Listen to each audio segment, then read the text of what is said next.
In today's video, I'm going to show you how to combine shapes in Figma in just a couple of quick steps. This is a super useful shortcut if you're working on icons, illustrations, wireframes, or any design where you want multiple shapes to become one cleaner, unified object. If this video helps you out, make sure to hit like and subscribe for more easy Figma tutorials just like this. Alright, let's jump straight in. First, open your Figma file and find the shapes you want to combine. You can do this right on the canvas or by using the Layers panel if your design is more organized there.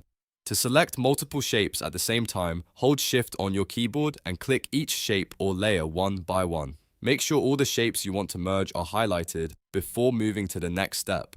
Once your shapes are selected, you're ready to combine them using a simple keyboard shortcut. If you're on Windows, press Alt, Shift and U at the same time. If you're on a Mac, press Option, Shift and U. That shortcut will combine the selected shapes together, making it much faster than manually adjusting each element.